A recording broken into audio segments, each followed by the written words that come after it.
First, the bad news. SAP Business AI won't help you generate cubist versions of your family's holiday photos. But it will help you understand which supplier is best to help you roll out your plant-based packaging in Southeast Asia, or identify the training your junior project manager needs to rise up the ranks, and automate repetitive tasks while you focus on big innovations, so you can be ready for the next opportunity. Revolutionary technology, real-world results. That's SAP Business AI. Introducing Royal Caribbean's newest ship, Icon of the Seas, the ultimate family vacation. The ultimate 6 slides, 8 neighborhoods, 0 compromise vacation. The ultimate never done that, can't wait to do it vacation. The ultimate chillin' by a different pool every day of the week vacation. This is the Icon of Vacations. Icon of the Seas, arriving in 2024. Book today. Come seek the Royal Caribbean. Ships Registry, Bahamas.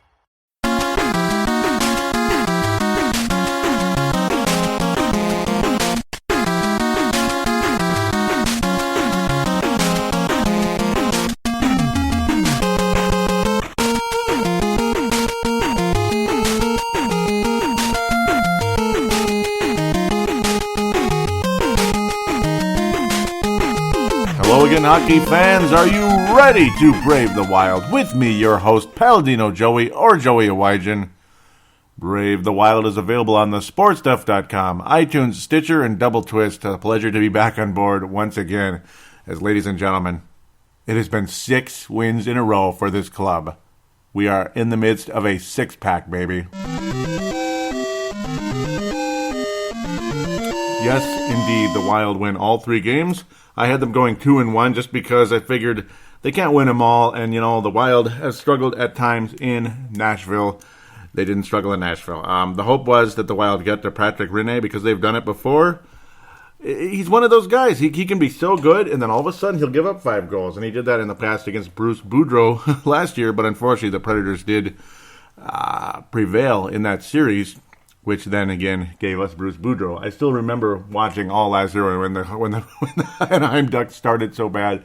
I had a sneaky feeling just maybe this big name star coach over there might be available by the end of the season. And then there's your move. There's the great move for this franchise. And yep, it happened. It's weird how you can see things develop at times. And here we go. Sunday, December the 11th, a game that I kind of stepped out in good faith that the Wild would win. A home game against the St. Louis Blues. They've played well against them in the past. They struggled earlier in the season, but still were in the game the whole way. The Wild have beaten Jake Allen several times in the past, particularly in the postseason. We've talked about that many times.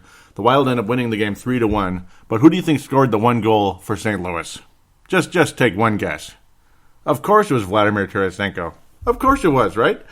But there you go. Matt Dumba firing that shot. It was pretty much like a coast-to-coast type of play. Zach Parise obviously kind of leading the pass forward. Nice little forward pass up to Matt Dumba. And he just basically went on the attack and then launched the shot towards Jake Allen. Put the Wild up 1-0 very early in the first period. Nino Niederreiter scoring much closer to the net about 8 minutes later, or actually 7 minutes later. And then Tarasenko with a spectacular play. I mean, just kind of a wrister from the side there. Nice angle, well-angled shot, and it's almost like nothing you can do. 14th goal of the season for him to make it 2-1 Wild.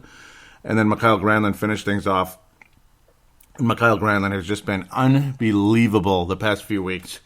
Puts the Wild up 3-1 with the empty netter. Just basically made a move, forced a turnover, and then just put a perfect shot, literally right down the middle. Right down the middle. It couldn't have been better from from past the center line. Spectacular shot. And yes, I know it's an empty net, but the fact it was as accurate as it was, that was pretty impressive, to be quite honest. Prosser getting a second point of the year. Good for him. And then Stahl, of course, assisting on that one. Suter and Haula adding in the assist category with the Niederreiter goal. But this was a very encouraging game. I mean, Devin Dubnyk was what he's been all year. Absolutely a stone wall. Just keeping the Wild ahead, and obviously the Wild defense in general, awesome. The St. Louis defense, awesome as well. But the Wild just more opportune in this game, and Jake Allen not as good as Devin Dubnyk. The teams combined only put the puck on net 47 times combined, so not a whole lot of shots on net. But of course, there were scoring chances that obviously that missed, unfortunately, for both parties.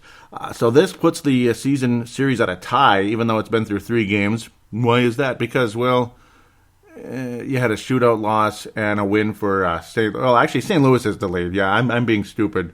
It's not a tie. St. Louis is still in the lead, but it is now 1-1-1 for the clubs in this one.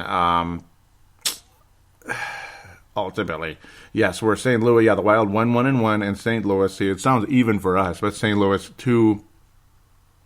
2-1 basically in this category. 2-1-0 in the category for the wins and losses. So St. Louis still in the lead, but luckily the Wild still have 2 more games to play, and they're both at home, January the 26th and March the 7th. I like the way the Wild have played against St. Louis this season, and they're going to have to play well against them. Mike Yeo will be the head coach next year, but you look at the standings after all the games involved, and you feel you come out feeling so good. I mean, it's just crazy. The Wild have 38 points. The St. Louis Blues have 38 points. They're tied for second place in the Central Division, trailing only the Chicago Blackhawks for the top seed in the Western Conference. Unbelievable.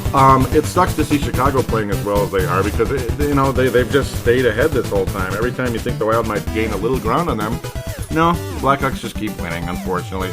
But the Wild gained a little bit of ground during this win streak, but not as much as you'd hope. We'll take it, though. I mean, 12 points for the Wild in 6 games. Just, it is an unbelievable feeling. A team that was barely above 500 not that long ago at 11-8. Now they're 17-8, and one of the top teams in the entire NHL. The Bruce Boudreau, if I hopefully said it right, Bruce Boudreau style is starting to take over this team, and it's beautiful. Yes, the Wild did not have an elite scorer on the team, but it seems like everybody's just better now, and it feels so amazing, and it's so exciting to see. I mean, what point of the season was it last year when Mikael Granlund had his 20th point? Seriously, it is December. Today is December 17th. We're going to play the Arizona Cardinals, right? The Arizona Coyotes very shortly. But, my God, it is December 17th, and Mikael Granlund already has 20 points. It is just the most unbelievable feeling. Nino Niederreiter also 20 points. You're also in a situation, we'll talk about him in a little bit, too, in the following games here.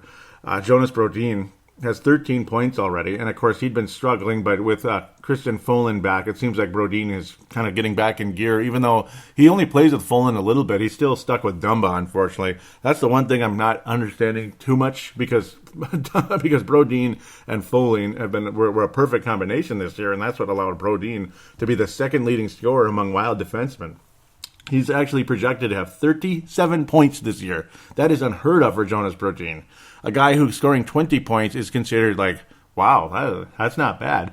37 points for Jonas Brodin. That is just unbelievable. I couldn't be happier. You have guys like Granlund on pace for like 57. Niederreiter also 20 points, on pace for 57 points on the year. Coyle on pace for about 60. Stahl 65-ish. Wow, I mean, all these guys are stepping up. Like Eric Stahl is back to the guy he was with Carolina. Not the 100-point superstar he was when they won the Stanley Cup, but he's back to being the solid 60-plus point Eric Stahl, a top-line center in this league. Not an elite like superstar, but a all-star caliber type of player still with the Wild, and just fantastic.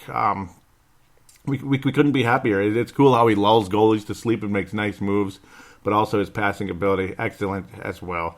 You have Suter, Granlund, and Stahl leading the team in assists with 13. Jason Zucker. I mean, all these guys stepping up under Bruce Boudreau. Just the excellence you're seeing out of these players. And, of course, they're not superstars. But what is the sign of a good coach? It's getting the best out of your players. It's that simple. And Bruce Boudreau is doing that. I'm just very pleased with how things are going. Zach Parise's improved a bit, thank God. But no, I mean, in general, you're getting the best out of players that in the past you didn't really get. You got inconsistency. You had nice moments, but then they drop off. You didn't see this from Mikael Granlund in the past years. And yes, Nino Niederreiter and Mikael Granlund are up for contract extensions. And, of course, that's always going to be part of it. But Charlie Coyle, again, is continuing to move into the direction that we've always hoped he'd be. A 60 to 70-point player and maybe a 30-goal guy this year. He's on pace for 28 goals, so hopefully he can step that up a little bit. He needs a multi-goal game again. He's had like one of them so far he needs to have one of those huge hat-trick type games, and don't be surprised if Zach Parise has one of those in the not-too-distant future. So let's move on to Florida. The Wild host the Florida Panthers Tuesday, December the 13th. And the good news is Roberto Luongo he hates Xcel Energy Center. And, of course, you remember that had wonderful series back in Wild history in 2003. The Wild make a comeback from 3-1, and they fry Roberto Luongo. Same thing happened to him against the Boston Bruins in the Cup Finals with Vancouver in 2011. Jason Pominville with 2 assists in the game. Strong. Devin Dubnyk, elite level again. But the Wild score 5 goals in this game. Eric Stahl playing very well against against a team he's beaten in the past. But how nice was it to see Zach Parise net his 5th goal of the season? So back-to-back point games for Zach Parise in this case. 5th goal of the season, Pominville and Brodin. So now the line's continuing to shuffle. You got Stahl, Pominville, and Parise at this point, and they're playing well together. It's not bad. So you broke up the original group of Coyle and such, and now Coyle's he was with Eric Haula at one point, when Eric Haula scored his 5th goal of the season, but usually Coyle's with Koivu and Niederreiter. In this case, Haula was at center, so just making things very interesting there. Bruce Boudreau always shuffling the lines during the games. I like the Stahl, Pominville, and Parise line. It's interesting, actually, but Stahl is helping them play better, to be quite honest, and Pominville, multi-point game here, which is great. You had 2 goals by the top line, and then you had 3 goals by the second line. Like Haula was on the second line when he scored his 5th goal of the season, which is nice. We appreciate that. Koivu kind of shuffling around. Then you have Zucker again. That guy is just an unbelievable passer. And you have Granlund and Zucker with Koivu. I mean, that is a beautiful line when those guys play together. Oh man. The passing is just insane. Of course, there's always the whole talk about too much passing, but in this case, the passes were great, and they helped players finish on these one-timers. Just unbelievable plays. And that's usually what the setup is on that second line. You see a lot of one-timers because of nice slide passes from Zucker and Granlund, Koivu finishing or Zucker finishing. Granlund rarely scores, but he does have 6 goals on the year, so we'll take it. His are usually more the crazy, like getting really close and wrapping the puck around the goalie or bouncing off someone's skate, stuff like that. That's a Granlund goal. Whereas Zucker and Koivu are those rifle one-timers off of spectacular passes from the Zuckers and the Granlunds. It's a beautiful line to watch, the second line. Koivu is about what he's always been, pretty much. He has 16 points so far on the season. It's nice that you have other players besides Koivu leading this team at this point. Because when Koivu led the Wild in scoring last year, it just told you something's not right. There should be other players need to step up, and they were so far behind until John Torchetti took over. He got a lot of offense out of certain players like Haula. He got Granlund back rolling again, Niederreiter, Zucker for a short stretch, but now Zucker looks like a kind of guy. It would suck to lose him. He's really, really developed those passing skills that he didn't have a couple of years ago. He's always had the speed and the explosiveness, and the ability to score and such, but not necessarily at a spectacular level. And you had very little passing, very little playmaking from Jason Zucker. Now you're adding that to the mix to go along with the scoring, and he's become a wonderful, wonderful left winger for our Minnesota Wild. It's just been a wonderful situation there. This was just an overall fun game. The Wild go up 5-0. Obviously, Parise, Haula, Stahl with a really nice goal. I really liked Stahl's there. That was cool, and he had this determination on his face. Great pass from Pominville, I have to add, by the way. I just love that look of determination on Stahl's face when he scored that one. But again, this was just a goal-scoring party for the Wild. Roberto Luongo expressing extreme frustration, slamming his stick down on a numerous basis. I don't blame him. Why the Panthers put him in there, I don't know. Why this team has messed with, why that organization has messed with a pretty damn good hockey team, I have no idea. Luckily for them, Jaromir Jagr is still there, but they're kind of wasting his final years, and that's too bad. Though maybe he'll play another 10 years. No, I don't know about that. But they're wasting his final years. I wouldn't be too surprised if the Florida Panthers end up trading him to a competitor. Maybe the Wild. You never know. Maybe the Wild are that team. I kind of doubt it, but who knows? It depends on what happens. Maybe he'll go to the New York Rangers again, though I don't recommend that. Penguins, that would be kind of cool to see him back with Pittsburgh. It could be something like that. One final crack at a Stanley Cup, like when he was traded to Boston a few years ago. Unfortunately, they lost that series to the hated Blackhawks, much to everybody's chagrin in this town and in Boston at that stage. But fun little game. The Wild just taking advantage of situations. James Raymer came in at one point as Roberto Luongo giving up 5 goals and only 17 shots. Dubnyk stopping 29 of 30 overall. We'll take it. Absolutely great. Dylan McIlrath, his first goal of the season for Florida with less than 5 minutes remaining, just to get them on the board. Kind of a shame as Dubnyk lost the shootout again, but because he should have like about 7 already this year. But it is what it is. We're stuck at where we're at with that one. So let's move on to the Nashville game. Just another frenzy here. I mean, 5-2. Are you kidding me? It looked a little scary late in that third period because first period because the Nashville Predators kind of started catching up, or actually it was early in the second. But what a fun little game. Put Jonas Brodin back on the power play. He finishes again. This was a great shot, by the way. Just right past Patrick Rinne. Granlund again, a nice feed over to Brodin. But at the same time, this is more of just getting the puck on net when you win to the defenseman, of course, but it was a nice shot. And that's what's important. Take advantage of a guy's shot on the power play. When you have Ryan Suter out there the whole time, and he's the one shooting the puck, you're not going to get anywhere because he doesn't have much of a shot. That's not really his game. He'll score goals, sure, on occasion, but not that much. He's more of he's a power play quarterback, not a power play finisher. But Brodin can be that way, or he can at least help set up goals with that powerful shot that can create juicy rebounds for the Granlunds, the Koivus, Parisis, or whoever. You get the idea. Charlie Coyle. Coyle's not afraid to get dirty. That's for damn sure. Ryan Ellis tied things up right away, actually. Unfortunately for us. This might have been one of the softer goals, but it is what it is. The Mike Fisher shot later on, that was a great shot, though. I mean, I hated it. That's what was in the second period, which made the game 3-2. I'm just going to talk about that one now. It was perfectly placed, perfect angle, over the shoulder. It would be the left shoulder of Devan Dubnyk. My goodness. The angle of that shot was scary. But it is what it is. Charlie Coyle getting his 10th goal of the year. Stahl, his 8th. And now you have Niederreiter and Haula. Yep, so those guys playing together again. Interesting how the line keeps shuffling. I guess Coyle has been down on the third line. But it's nothing like a punishment of any sort. It's like interchangeable with those 3 lines right now. Nothing's really wrong with any of them. That's for sure. You've had Koivu, Granlund, Zucker. So that line actually has kind of stayed where it is for the most part. Niederreiter and Coyle helping out Eric Haula down there on the third line. But nothing wrong with that. Coyle's the leading goal scorer. He was able to finish after Niederreiter set up a nice rebound. And that was good. It was actually a great pass, now that I'm remembering. It was a great pass from Niederreiter. Kind of a centering pass from behind the net, and Coyle finishing 10th goal of the season. Eric Stahl, his 8th goal, also from Niederreiter. Niederreiter getting a couple assists in just less than 30 seconds. Stahl scoring right away. 8th goal of the year, making us all quite excited.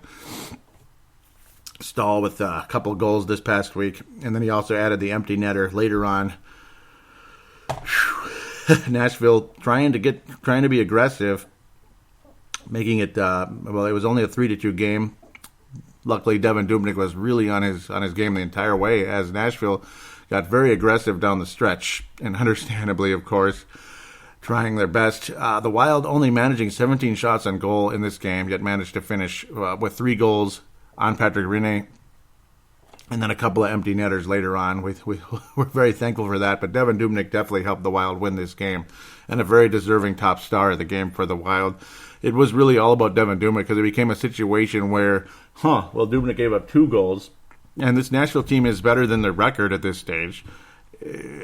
But luckily for the Wild, Devan Dubnyk was what he's been all year. He was a stone wall down the stretch, thankfully, and the Wild take advantage of it and end up finishing with 2 goals in the empty net situation with Nashville in that third period. Eric Stahl with his 9th goal of the season. Charlie Coyle getting that assist, and then Parisi feeding one to Mikael Granlund. Another empty netter for Granlund. He's got about 4 of those this year, but hey, he'll take them. 7 goals on the season for Mikael Granlund. How cool is that? how can you not be happy for him? And that's his 20th point officially to go with his 13 assists. Just nice little stat stuffers at the end there. We appreciate it very much. The score obviously much more lopsided than the game itself, but the Wild clearly the better team out of these two at this point because you have a goalie that's up for the challenge in a huge way, and Devan Dubnyk is definitely the MVP of this club down the stretch. But overall, wonderful performance by this team, and you know what? You have to win battles to get those empty net goals. It's not just luck. It's not just, it's an empty net or a big deal. No, you have to win the battle to get it. And luckily, Stahl and Granlund able to do so. Because they're going to be attacking you like crazy, as you would know in common sense, that they are going to stop you at all costs because the game's over once you score. So it's that situation. Luckily, the Wild able to break loose twice in that situation.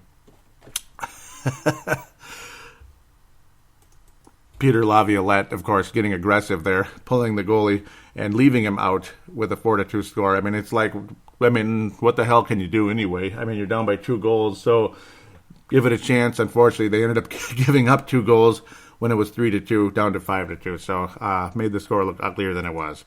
Luckily, not goals against for Mr. Patrick Rinne. So not as bad as it could have been at the end of the day. So there you go. The Wild survive a trip on the road to Nashville, which has not always been a pleasantry. But the Wild, again, with a 6-game win streak, a 3-game sweep here, and it is just phenomenal to come home. Two home victories, and then you go on the road and win in Nashville. It doesn't get much better than that. So let's pass out the awards. The Mike Modano Award for this week, man, Mikael Granlund, he's just been so good. He's been so good. And Devan Dubnyk, obviously, honorable mention. He's probably going to be an honorable mention for the rest of time, for the rest of the season, the way he's going. But Mikael Granlund is going to get the Mike Modano Award. His surgence of late has been awesome. He has been so valuable for this team. Made nice defensive plays. He's been aggressive, and his passing is just better than anybody on the team. For the longest time, Koivu was the best passer, but it's Granlund now, without a doubt.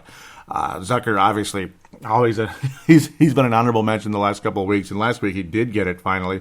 But Granlund will get it. As for the James Shepherd Memorial, it's kind of hard to really pass that out. I don't know. Right now, I don't really have one. I can't really complain about anybody at this point. The fourth line, it's sad that they don't score goals. Like, Stewart gets in a lot of fights, and he's able to survive those. Grayovac doesn't score very often, and then you have Gabriel out there, getting aggressive in fights. It was cool how he was able to stand up to Reeves out there. That's basically what they are, though. They're fourth line. There's nothing to complain about them, though. They don't make mistakes, and that's why they're all still at the NHL level. I can't really complain about anybody particularly. It's kind of a bummer. Marco Scandella never factors in the scoring. It's kind of weird how they put how that's the only thing I'm kind of confused of is how Boudreau has Foligno and Scandella together. I don't know. You're not going to generate any scoring out of that pair. So I don't know. You'd think maybe you put Scandella and Dumba back together. That was a pretty good combination about a year or two ago. And then, of course, Foligno and Brodin, as good as it gets. They rival Suter and Spurgeon at this stage. You're never going to break those two up. But then again, of course, you do once in a blue moon. But not generally speaking, breaking them up is almost like sacrilege. But I don't know. I would have Foligno and Brodin back together again. That's the one tiny complaint. So there's no James Shepherd Memorial. It's just that. That's my little minor complaint for things right now. Other than that, we will take a quick break. We'll come back and preview a couple games, I guess 4 to be exact, leading up into next Saturday. We'll be back right after this.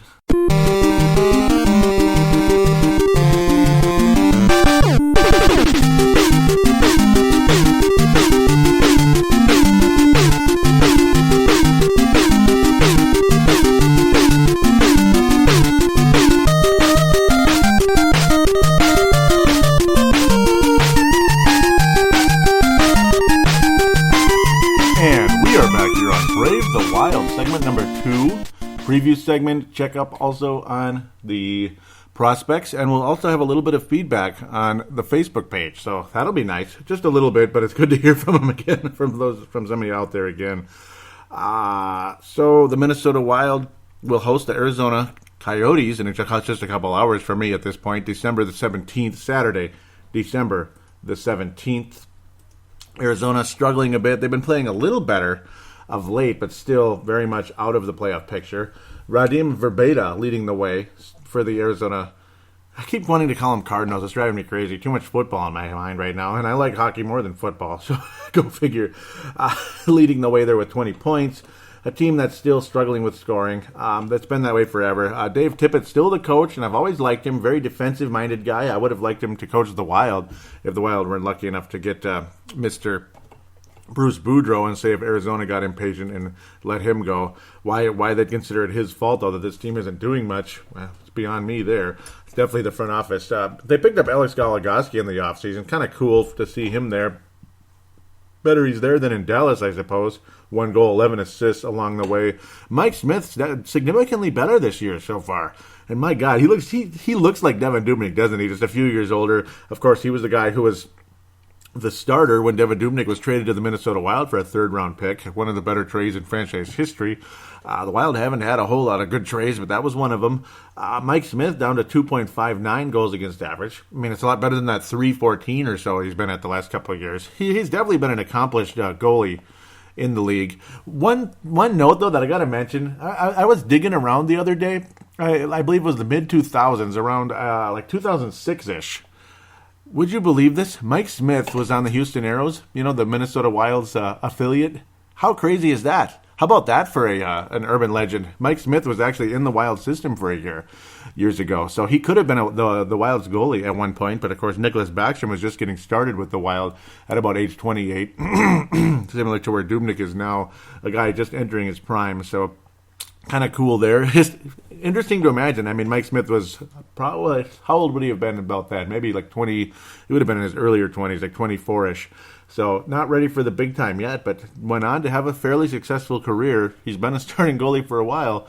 It's just interesting. Interesting note. Maybe he could have been a nice backup, but again, the Wild had Josh Harding. So it's just kind of stuck between a rock and a hard place. Mike Smith really had nowhere to go. That might be a situation with Alex Stalock, depending on what happens with Darcy Kemper in the future. And of course, Steve McCulloch, we'll talk about him a little bit later. Those guys really doing well down in the minor leagues, I got to mention. Wild back to where we need to be. Shane Doan still playing. I mean, my God, you think he'd be retired by now? He's been around since this team was the Winnipeg Jets. The real Winnipeg Jets with the better logo than this Labatt blue-looking thing they have right now.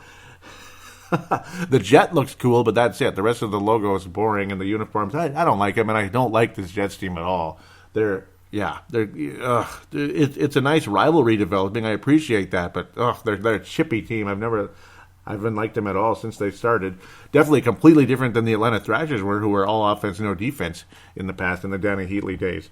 Okay, I'm really bouncing all over the place. It's just interesting to think there's a Winnipeg Jet still in the NHL, and that's Shane Doan. He's the Mike Modano of this franchise.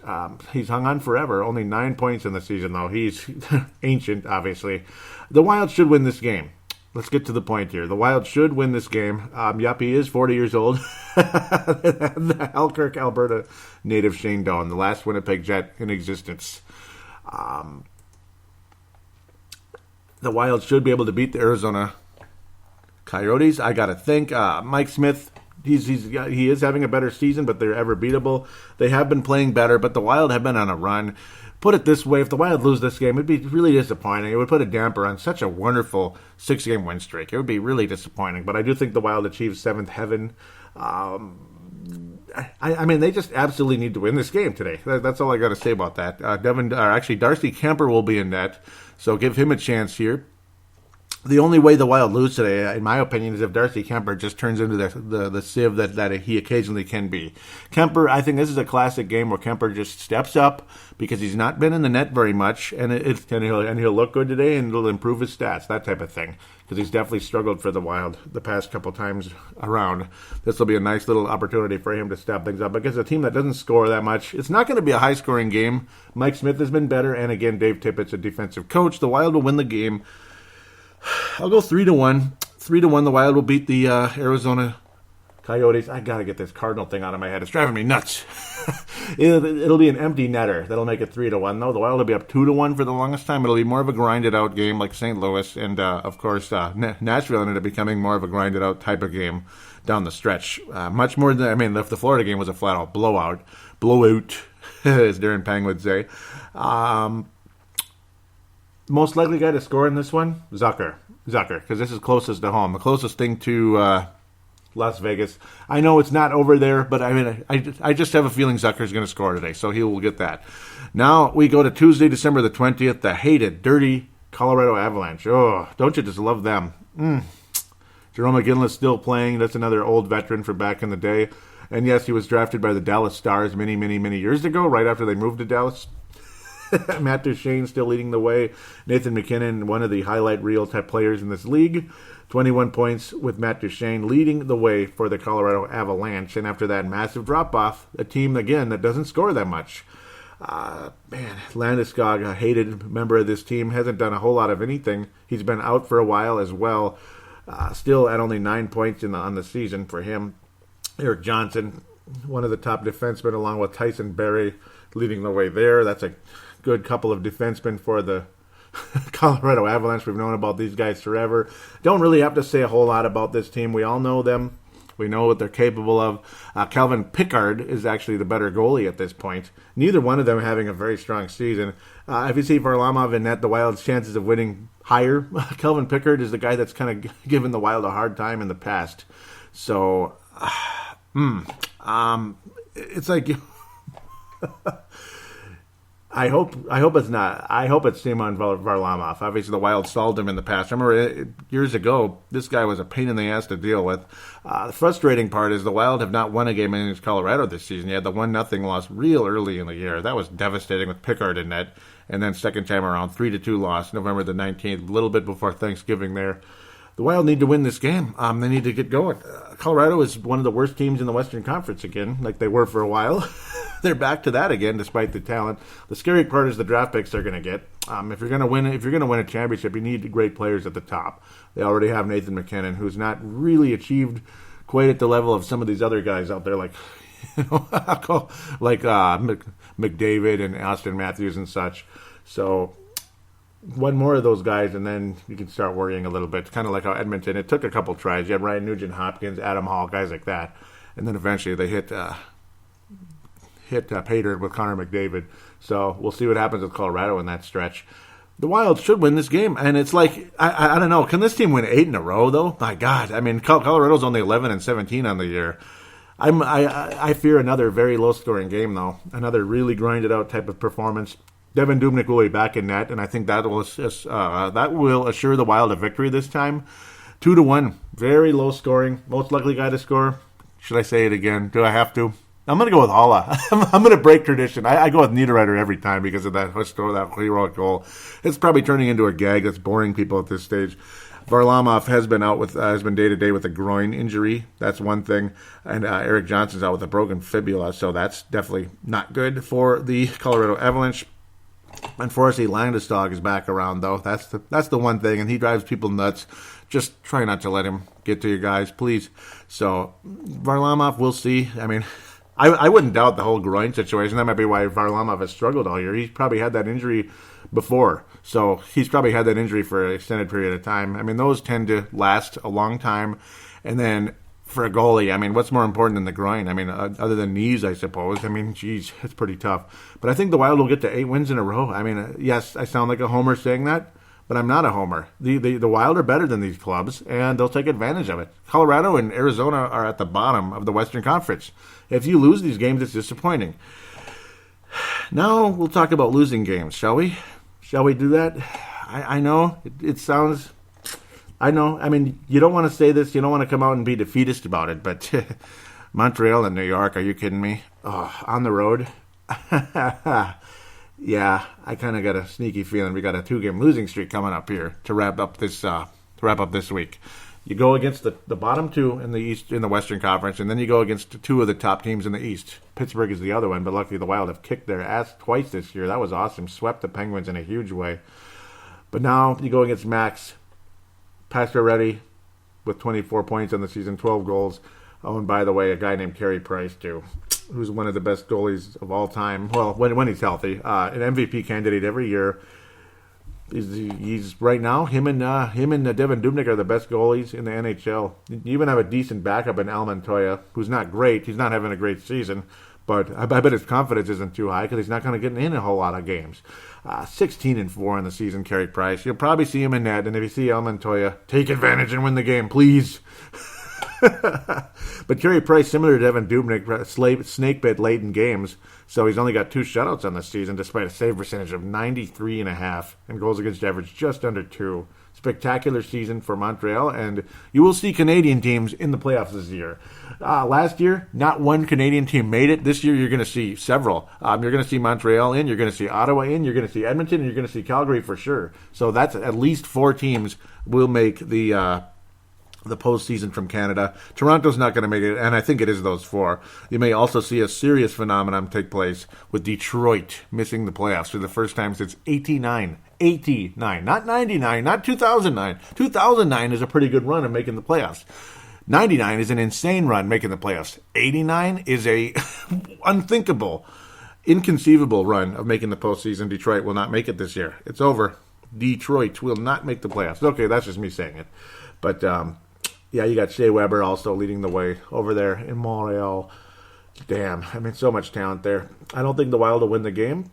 It's going to be a very low-scoring game with the 2 of the best goalies in the league. See, look, I go again with low-scoring.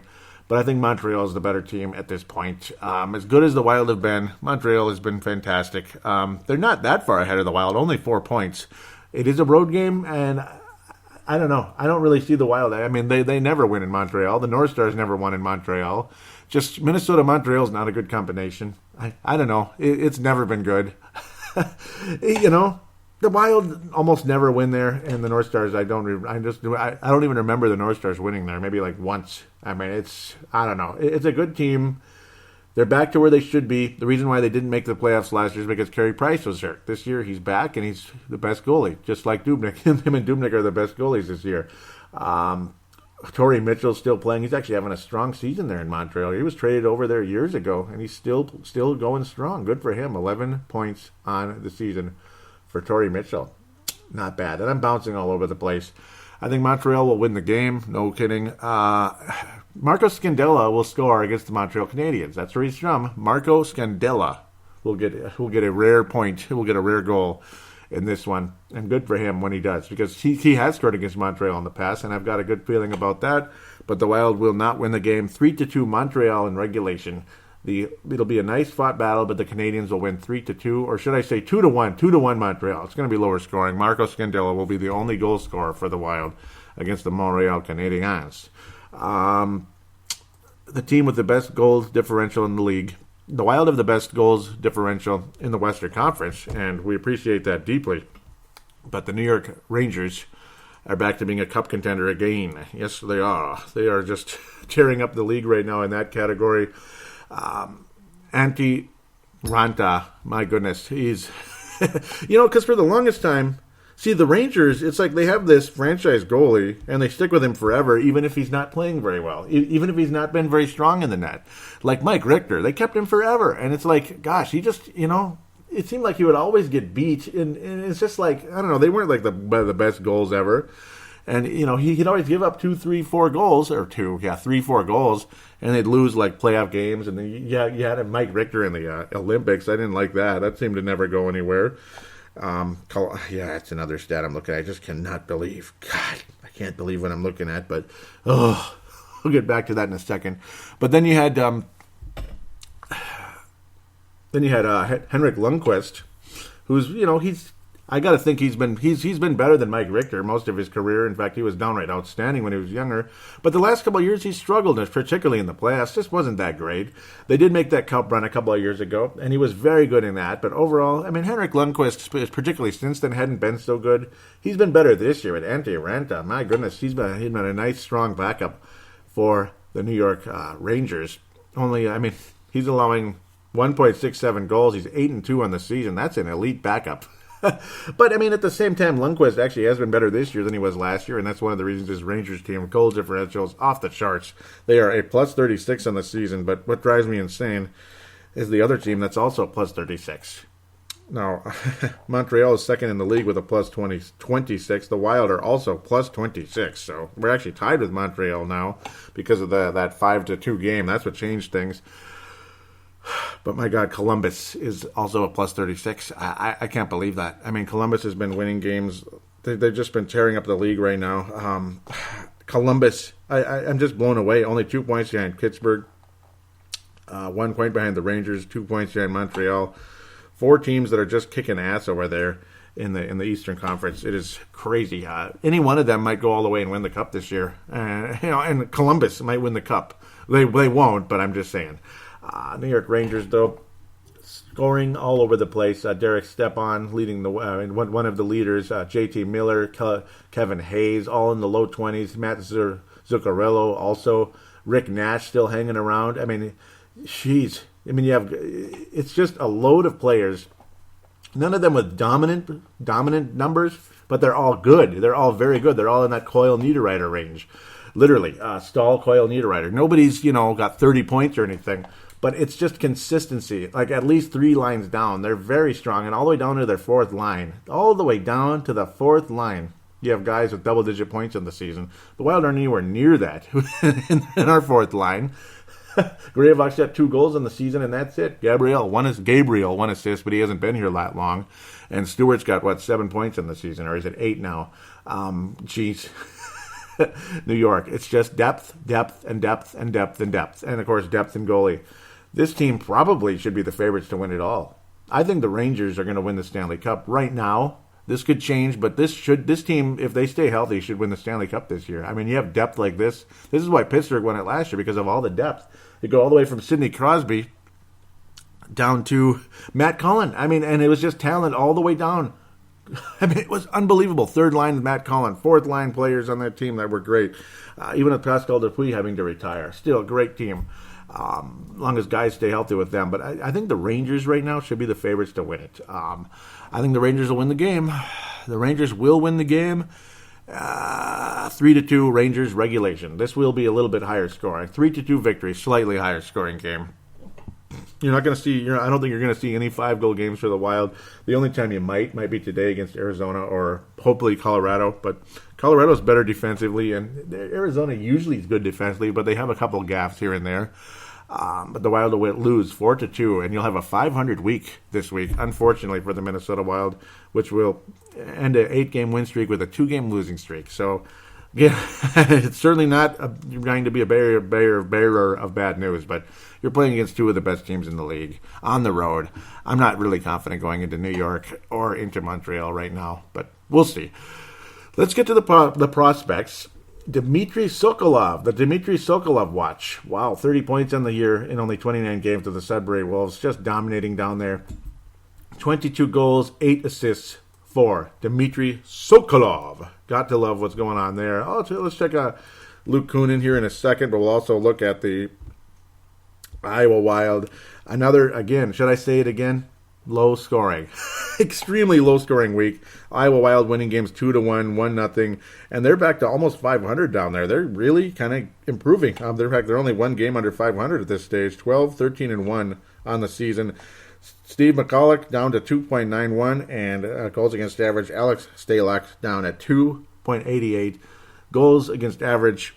Very strong defense. Good goaltending down there in Iowa. Very nice turn of events. They're not scoring anymore, which is kind of frustrating, but they're winning some games, and their goalies are just being fantastic. You got to love what's happening. Jordan Schrader still leading the way with 17 points now, as he's quietly been adding points. Mike Riley with his 3rd goal just recently, yesterday, with a victory. Leading that team there. 11 points for Mike Riley down there. What sucks is he's just not, there's 2 guys here that I think could and should be at the NHL level. It's kind of sad. But it is what it is, because Foline's playing well, and Nate Prosser, they don't want to get rid of him. And Nate Prosser, at the same time, he's the guy that's willing to accept being scratched many times. So he's, as the 7th defenseman, so to speak. When you have a Mike Riley or Gustav Olofsson, you kind of want them in the top 6. And right now, they're going to have a hell of a time getting there, at least for the moment. when you have Foligno playing as well as he has. And Dumba, this tells me somebody's gonna be gone, obviously, in the whole Las Vegas thing, and you'll probably also see somebody traded, possibly for a forward, in the offseason or before the trade deadline. There's going to be some significant move coming up very soon, I got to think. Luke Kunin with 11 goals in only 16 games. Remember, that's what he's known as a sniper. His sophomore year there with Wisconsin, 17 points on the season in 16 games for the Big Ten's University of Wisconsin. And the Big Ten season hasn't started yet, so we'll see how things go as things will get tougher when we head into the Big Ten, even though sometimes these teams play pretty good programs when they're in their non-conference schedule. But nice to see Luke Kunin taking advantage and scoring. Both Sokolov and Kunin, goal scorers. And it's been a very big positive for the Minnesota Wild and the whole prospects there. Jordan Greenway, 16 points in 16 games for Boston University in his sophomore year. Wow, just very, very encouraging to see the number 2 pick there for the Wild last season, playing as well as he is. Alex Tuch, 15 points for the Iowa Wild still at this stage. He scored a goal recently, 15 points in the season for Alex Tuch at the Iowa range, or at the Iowa level, I'll say, just one step away from the NHL. So important prospects for the Wild along the way.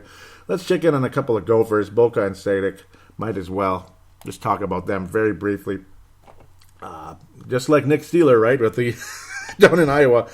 Stay-at-home defenseman, Boca, 6th round pick for the Wild in 15, only 1 goal, 1 assist in 15 games. Very, very nondescript so far. Yeah, Sealer still at only 1 point. It took forever to get there. Jack Sadek, the 7th round pick 2 years ago, or a year and a half ago, I guess, from Lakeville. He also stay-at-home-ish, but 3 points in 13 games. Ooh, a little bit more going on. Very, very defensive-minded stay-at-home guys for the Gophers there, but hey, they're doing a good job, and I'm sure they appreciate it very much. So there it is for the moment. We'll dig around in other areas at a different time, but this is the direction I wanted to go for this show.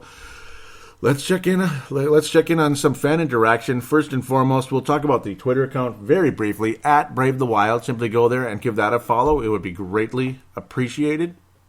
No interaction on there this week, but for Facebook, you have facebook.com/Brave the Wild, facebook.com/Brave the Wild. I mentioned that I knew the Canadian trip would be a start for something positive, but my goodness, here we go. This team is playing so amazing right now. Even Granlund has 20 points already this season. Let that sink in. Something very nice is happening right now, and that generated, people were very happy about it. Benny Allen out of Australia says, Granny is on fire on the wing. Even his connection with Zucker has been unexpected, and it's been awesome. It's been an awesome chemistry with those guys. That second line should not be touched. Leave it alone. That second line has been awesome. The chemistry is spectacular. Koivu's doing everything he needs to with that line. Strong defense. That one-timer shot has been super valuable. And the passing, Granlund, Zucker. Oh, my goodness. He says, mainly because I didn't rate Zucker after last year. And, yeah, Zucker, I thought he was gone. But you figure, he had one last year. One last year to bring him back, because what do you have to lose? His trade value is pretty low at the moment. Let him build it up if you have to trade him. Or, unfortunately, the odds of him going to Las Vegas might be high. We'll see, though. It depends on who the Wild are able to protect in that situation. That Las Vegas situation is tough. The Wild got mostly scraps and scrubs and veterans that with big contracts, bigger contracts that people didn't want to keep anymore, and they could barely play anymore. They're really old. They picked up a couple gems like Wes Walls, Jim Dowd, and such. They were guys that deserved more playing time than they got. But this Vegas situation, they're going to get some good players this time, and they're going to get one of those Pittsburgh goalies. Uh-oh. If they get Andy Murray, oh my God. But I got to think of Pittsburgh smart, though. They'll do some type of handshake deal with the Vegas Golden Knights so they don't lose Andy Murray. Because if they lose Andy Murray, they're not going to win another cup for many years. They keep Andy Murray, they might win another one pretty soon. And then a little conversation with Michelle Prisner and Benny. So we'll leave that as it is. It's cool that they had that little conversation there, though. Want to thank Benny for his interaction. Hope to hear from you more and more, Benny. That would be great. Would like a call in from somebody. Even Benny could do it, too. Hey, I got a call into Scott. I got a call from Scotland last year on Purple Mafia, so it can be done via audio submission. First and foremost, though, there is the regular call-in line, which is 209-736-7877, 209-736-7877. It is a voicemail. Do treat it as such. Mention you're calling into Brave the Wild, or your statement, shout-out, comment, question, whatever it is. Have it maybe 1 to 3 minutes, anything like that. Just keep it on topic as best you can, and get to the point, that type of thing, which sometimes I need to also, but I try to do a good job of that. That's the one way to get in, is calling from your cell phone. Then there's the Call Now button for international people out there, or just somebody who wants to just hit the Call Now button and not have to save it on their phone, via the Facebook page, Brave the Wild, or facebook.com/Brave the Wild. All this information will be in the show description anyway, on iTunes, Double Twisted Stitcher. But yeah, the Call Now button, it works with Facebook Messenger, goes directly to the same line. And then there's the audio submission route, where you can use your smartphone, smart device, iPod, iPad, iPhone, Android, Samsung, LG, Windows Phone, whatever it is. Everything has a sound recorder, and they're free, whatever. So it takes a couple seconds. Treat it the same as a phone call, like just record it on your phone like a phone call, and then email it to paladinolive@yahoo.com. paladinolive@yahoo.com. I want to thank all of you for your inclusion on the show, your listenership, your loyalty. I do apologize. I should have mentioned this at the beginning, but I do apologize for the strange happening last week where the show length was doubled and it created some type of repeating effect, which literally was the show playing twice on top of itself. Why I didn't mention that at the beginning of the show is beyond me, but I'm mentioning it now much later, and I do deeply apologize for what took place there. I tried re-uploading the show about 3 or 4 times, and it would not stop. I almost want to delete it, but the thing is, for those of you with Double Twist, it would work still perfectly. And if you wanted to listen to it on the web at thesportstuff.com, or even via Hipcast, you can do it that way. That's the only other way to do it, I suppose, at this stage. So via Hipcast, you could listen to it too if that took place. If you want to go back to it, if you're an iTunes user, if you still want to go back to it and hear it like normally with 41 minutes instead of 1 hour and 22 minutes, which is kind of goofy and weird. Again, I apologize deeply for that. It's just pisses me off that it happened. So it's happened once ever, but I mean, of course, all 3 of my shows had it happen last weekend with the Timberwolves, Brave the Wild, and Purple Mafia. I still don't know why it happened, but it did. Here we are today. Yesterday I recorded Timberwolves Explosion. It came up perfectly fine, so hopefully this one has as well. Thanks again for your listenership. Please do give Brave the Wild a positive rating on iTunes or Stitcher. If you could, it would be greatly appreciated. I'll give you a shout-out and a thank you on the air. Appreciate you all very much. Please tell your friends about this show if you could. Like and follow the Facebook page and Twitter if you could. Thank you again. We'll be back hopefully with the Wild, maybe with a winning record, if they're able to pull off something pretty awesome on the road next week.